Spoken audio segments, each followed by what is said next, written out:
Então, oficialmente, uma boa noite a todos vocês. Estão felizes? O candidato de vocês ganhou? Esse já é assunto passado. Vamos mudar de assunto. Vamos passar a fita aqui, vamos mudar a fita. Então, pessoal, hoje nós vamos terminar, concluir a questão dos princípios bíblicos, não é? A gente começou estudando, aprendemos sobre o caráter, mordomia, semear e colher, autogoverno, e se Deus permitir, então hoje a gente conclui com os princípios, soberania, individualidade, união, pacto ou aliança, ok? Então hoje a gente vai começar falando sobre soberania. Êxodo 15, versículo 18, a palavra de Deus vai dizer: o Senhor reinará eterna e perpetuamente. O Senhor reinará eterna e perpetuamente. Eu gosto também do Salmo de número 103. Salmo de número 103, se vocês quiserem anotar aí também. Salmo 103, versículo 19. O Senhor estabeleceu o seu trono nos céus e o seu reino domina sobre tudo. Então, a verdade é, amados, que a gente poderia citar também, Poderíamos citar também Salmo de número 24, que é um salmo clássico. Salmo de número 24, ele vai dizer: do Senhor é a terra e a sua plenitude, o mundo e todos os que nele habitam, pois ele afundou sobre os mares e afirmou sobre as águas. Então, a verdade é que os textos que eu aqui citei mostram que Deus ele é o dono de tudo, ele é o rei do universo e ele governa, ele reina sobre tudo aquilo que ele criou. A gente já mencionou isso provavelmente em uma das aulas ou até mesmo nos cultos que a gente está sempre ministrando aqui, Foi falado aqui no culto domingo. Deus ele não perdeu o controle, ele continua no controle. Embora muitas vezes as coisas não aconteçam do nosso modo, do nosso jeito, ou como a gente planeja, Tem um provérbio muito conhecido que fala que diz que o homem faz planos, mas a resposta certa vem do Senhor.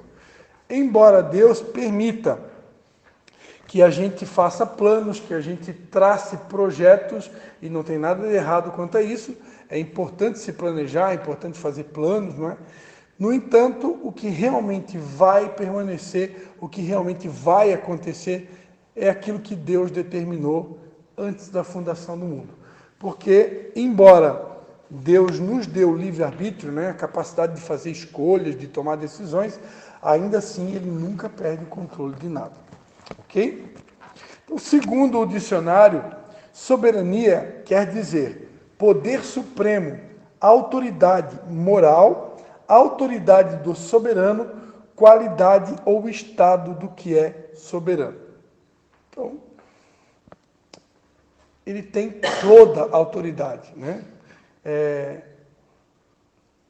Tem até uma música que a gente cantou muito nas igrejas no passado, o nome da música se chama Autoridade e Poder. Não sei quem aqui já ouviu falar, uma música de Marcos Góes, Essa música, amados, eu até me arrepiei aqui, não sei se foi do frio por causa da música, mas, olha, quantos e quantos cultos nós cantamos essa música, Era de calejar o dedo no violão, A letra da música dizia, os que confiam no Senhor são como os montes de Sião, que não se abalam, mas permanecem para sempre. Como em volta de Jerusalém estão os montes, assim é o Senhor em volta do seu povo. Aí a letra da música vai dizer, autoridade e poder, o domínio em suas mãos, pois o Senhor é Deus, o Senhor é Rei dos povos, Então a letra fala, autoridade e poder. O nosso Deus, ele tem toda a autoridade, ele tem todo o poder, ele governa sobre tudo, ele é soberano sobre tudo e sobre todos. Isso significa que ele tem o poder supremo. A gente comentou aqui, no culto domingo, que existem pessoas com cadeira de autoridade, hoje no Brasil, e eu me refiro ao STF, onde essas pessoas têm realmente um nível de poder acima da média, fora da curva, ao ponto de hoje a gente está percebendo que o Brasil está praticamente não sendo mais governado pelo presidente, está sendo governado por esse poder, né? No entanto, já falei aqui no culto domingo, vou repetir novamente, Deus está acima de todos os poderes, né? Quer dizer que Deus tem o poder para intervir em qualquer situação, circunstância ou autoridade ou poder a qualquer momento, né? Embora, às vezes, para muitos de nós até falta fé para acreditar que isso possa acontecer, diante do quadro que a gente está vivendo hoje na nação, ainda assim, Deus não mente, Deus não falha na sua palavra, e o que a gente está ensinando aqui é real. Ele tem todo o poder. Se ele decidir intervir em qualquer lugar, aqui ou na China, ou até mesmo na Rússia, nessa guerra que está acontecendo lá com a Ucrânia, Deus pode, né? E se ele decidir, ninguém pode impedir, porque ele continua reinando, ok? Alguma dúvida até aqui? Então, o nosso Deus não é limitado, tá certo? Né? O mesmo Deus que abriu o mar vermelho, Deus que parou o sol, Deus que ressuscitou mortos, o Deus que parou o tempo, né, por causa de Josué, por causa de um rei chamado Ezequias, esse mesmo Deus não mudou, ele continua tendo o poder supremo. Então, o princípio da soberania, ele nos ensina que Deus é Senhor sobre todas as coisas e sobre tudo. Ele é o supremo soberano de todo o universo. Ele é o criador de todas as coisas, em todo o universo. Tudo existe por ele, é porque ele as fez, e elas continuarão a existir enquanto ele sustentar. Um texto muito conhecido que nós até cantamos uma música, né, do Ministério Diante do Trono, que essa música se tornou muito conhecida aqui no Brasil, que é a música A Ele a Glória. Essa música ela é basicamente extraída, né, de um hino de adoração do apóstolo Paulo. Não sei quantos aqui sabiam que o apóstolo Paulo ele compôs uma canção, né? Essa canção está em Romanos 12, versículo 33 em diante, né? Que vai dizer: ó profundidade das riquezas, tanto da sabedoria como da ciência de Deus. Quão insondáveis são os seus juízos e quão inescrutáveis os seus caminhos. Quem compreendeu a mente do Senhor? Ou quem foi o seu conselheiro? Ou quem lhe deu primeiro a ele, para que lhe seja recompensado? Porque dele e por ele e para ele são todas as coisas. Glória, pois, a ele eternamente. Amém. Ok? Então, tudo foi criado por ele e para ele. Deus é dono de tudo, é o rei sobre tudo, ele é soberano. Pastor, qual é o capítulo desse? É 11. Eu citei 12? Então, desculpe aí, me perdão. Realmente. O meu já é em outra página, nem que você... E engraçado que esse texto bíblico eu sei até de cabeça, mas como eu preferi olhar no papel, acabei confundindo aqui, mas é Romanos 11, realmente. Ok? Então vamos para frente. Então, as perguntas que acontecem muito de você falar e ouvir, né? Por que nós nascemos? Para que nós nascemos? Por que o sol aparece de dia? Por que as estrelas elas não caem na nossa cabeça, né? Por que fulano partiu? Por que isso? Por que aquilo? E quantas outras centenas e milhares de perguntas que nós podemos fazer, para as quais os homens buscam um monte de respostas na ciência, e muitas dessas perguntas, a única resposta que nós temos para todas elas é a soberania de Deus. Então, muitas dessas perguntas que, em muitas ocasiões, nós não temos uma resposta específica, a gente pode responder: olha, porque Deus é soberano. Porque Deus decidiu. Né? Tem coisas que vão fugir o nosso controle, nós querendo ou não querendo, Porque Deus decidiu, Ele é soberano. Se Deus decidiu alguma coisa, né? Eu não vou entrar aqui no mérito de hoje à noite de falar sobre predestinação. Eu creio que nós fomos predestinados para ser santo e irrepreensível, né? Agora, a verdade é que tem coisas, a Bíblia diz que Deus escreve o futuro, Deus escreve o fim desde o começo. Então, aquilo que Deus já planejou, já predestinou, não tem como fugir. O livro de Apocalipse, por exemplo, é um livro que ele fala de coisas que estão acontecendo, que já aconteceram, e de coisas que estão por acontecer. Então, ninguém pode mudar isso. Quando você lê na Bíblia, né, que os últimos dias os homens serão amantes de si mesmos, gananciosos, soberbos, desobedientes a pai e mãe, ingratos, sem afeição natural, irreconciliáveis, então nós não vamos conseguir impedir disso acontecer, ok? No entanto, a gente conversava ontem à noite, eu parei lá no tiro de guerra, lá em Brusque, para fazer o meu papel de cidadão, fiquei lá 1h30 mais ou menos com eles. Então a gente estava conversando. Não é porque isso está escrito na Bíblia que eu vou ficar agora de braços cruzados esperando acontecer. Não. Eu, como cristão, enquanto eu estiver aqui na terra, eu vou lutar pelo bem, eu vou lutar pelos princípios de Deus, eu vou lutar por aquilo que eu entendo que é correto. Eu vou lutar para que aquilo que é certo aconteça. Agora, ainda assim, nós não vamos conseguir impedir daquilo que está escrito se cumprir. Não sei quantos estão entendendo. Né? Ok? Então, aquilo que Deus desenhou desde a fundação do mundo vai acabar a se cumprindo. Isso também na nossa direção. Deus assim o fez para quê? Para que pudéssemos contemplar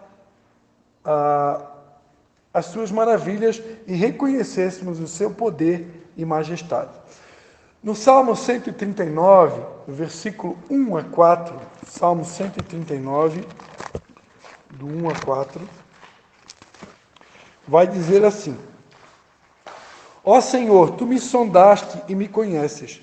Tu conheces o meu assentar, o meu levantar. De longe estendes o meu pensamento. Ou entendes o meu pensamento, esquadrinhas o meu andar e o meu deitar, conhece todos os meus caminhos, sem que haja uma palavra na minha língua, ó Senhor, tudo conhece. Então, nesse salmo, nós podemos nos maravilhar com Davi, quando ele fala, o rei Davi, né? Quando ele fala do poder e soberania de Deus nas nossas vidas. Ele diz que o Senhor nos conhece desde o ventre da nossa mãe.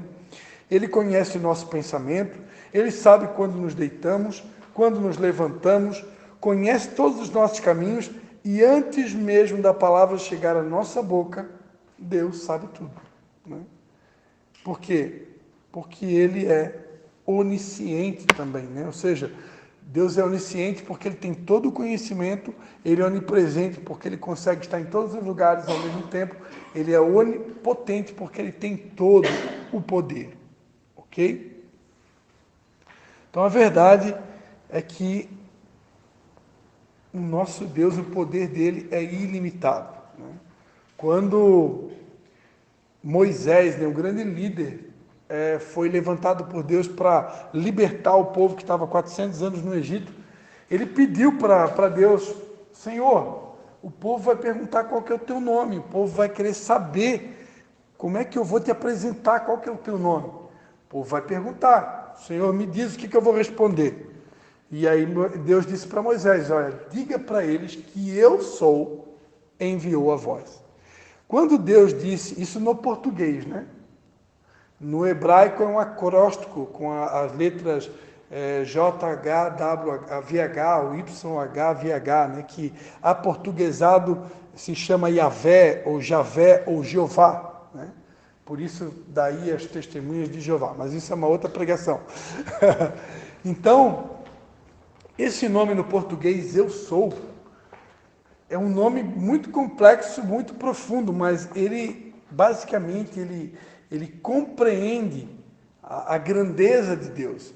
Esse nome, ele está dizendo que Deus, ele é o grande eu sou, ele tem todo o poder, ele tem todo o domínio de todas as coisas, ele é soberano sobre todas as coisas, ele pode intervir no planeta a qualquer momento, ele pode fazer o que ele quiser, ninguém pode impedir Deus, nenhum exército, nem o Navy SEALs, né, que é considerado hoje o exército mais poderoso do planeta, né, que é a Marinha Americana, né, considerado hoje, foram eles que conseguiram matar Bin Laden, né? Quem lembra de Bin Laden? Então, nem o Navy SEALs, ninguém pode impedir Deus. Se Deus resolveu operar, nada pode parar ele, ok? Então, não tem o maior exército do planeta, ninguém consegue ser mais forte do que Deus. Provérbios 15, versículo 3. Salomão nos fala que os olhos do Senhor estão em todo lugar, contemplando a todos, tanto aos maus quanto aos bons.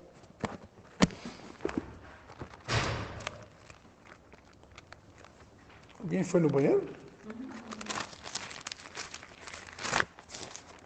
Provérbios 15, 3.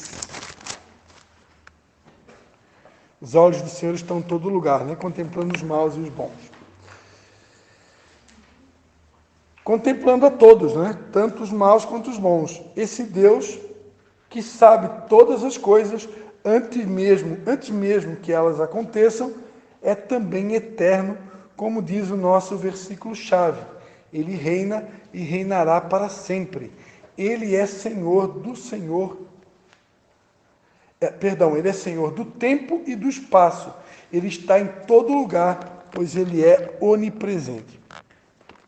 Tem um texto na Bíblia também bem interessante. Deixa eu ver se eu acho rapidinho aqui para compartilhar com vocês.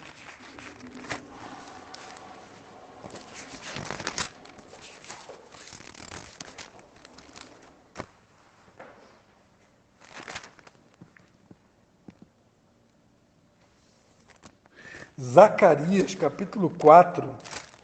Zacarias, capítulo 4, versículo de número 10. Zacarias 4, 10. Vai dizer assim, ó: quem despreza o dia das coisas pequenas, esses se alegrarão vendo o prumo na mão de Zorobabel. Aí vai dizer assim, ó: são estes os 7 olhos do Senhor que percorrem toda a terra. Olha só que expressão interessante. A Bíblia diz, são estes os 7 olhos do Senhor que percorrem toda a terra. Aí você vai perguntar assim, pastor, Deus tem 7 olhos? Não, é evidente que Deus é espírito, Deus não tem aparência humana, né? Deus não tem um corpo humano, ele é espírito. Mas quando a Bíblia fala que Deus tem 7 olhos que percorrem toda a terra, o que o texto está querendo dizer? Porque a Bíblia trabalha muito com figura de linguagem, né? Então, Deus está querendo dizer assim, Deus... Imagina um ser que tem olhos na frente, olhos no lado, olhos atrás, olhos em cima, olhos embaixo. Ou seja, Deus consegue enxergar tudo, Ele consegue ver tudo. Ele sabe tudo o que está acontecendo no planeta Terra. Ok? Então é por isso que se usa essa figura de linguagem. Deus tem 7 olhos. Aprendemos no primeiro princípio que nosso caráter deve ser o caráter de Cristo. Se realmente Cristo vive em nós, não teremos dificuldade em reconhecer que Deus é o Senhor de nossas vidas. E ao precisarmos tomar qualquer decisão, buscaremos primeiro a direção nele, pois já vimos que Jesus não fazia nada sem antes consultar a Deus, pois sabia que tudo estava debaixo do controle da sua mão. Embora Jesus Cristo fosse filho de Deus, ele não fazia nada sem consultar o Pai, né? Até quando foi para Jesus Cristo escolher os seus 12 apóstolos, né? A Bíblia diz que ele passou uma noite inteirinha em oração e no outro dia ele então escolheu os 12 apóstolos. Então, embora Jesus fosse Deus em forma de homem, ele, em todo o tempo, ele era submisso à vontade do Pai e totalmente dependente do Pai. Por isso ele não tomava decisões sem orar, né? Então, da mesma forma, nós seremos sábios se, antes de tomar cada decisão da nossa vida, nós sempre praticarmos o hábito de consultar a Deus, né? Através de uma vida de oração. O pessoal que acabou de chegar do encontro com Deus já está careca de saber, todo mundo aqui já deveria estar careca de saber. Ao meu ver, a oração como estilo de vida... obrigado, querido. Obrigado, eu até vou tomar essa aguinha aqui. A oração como estilo de vida realmente precisa ser um estilo de vida. A Bíblia diz em 1 Tessalonicenses 5, né? Orai sem cessar. Quando a Bíblia diz orar sem cessar, Deus está dizendo que eu tenho que orar em todo o tempo. Se eu tenho um Deus que Ele é soberano sobre todas as coisas, que Ele reina sobre todas as coisas, seria muita prepotência minha sair por aí tomando um monte de decisão sem consultar esse Deus, né, que governa sobre todas as coisas, né? Então, é importante que a gente consulte a Deus antes de tomar as nossas decisões. Principalmente eu estou me referindo a principalmente decisões maiores, né? Tem coisas que são meio que triviais. Até aqui, princípio da soberania. Alguma dúvida? Está tranquilo? Todo mundo entendeu? Que Deus é o poderoso chefão? Ele manda, faz e acontece e não tem que dar satisfação para nenhum de nós. Ele é Deus.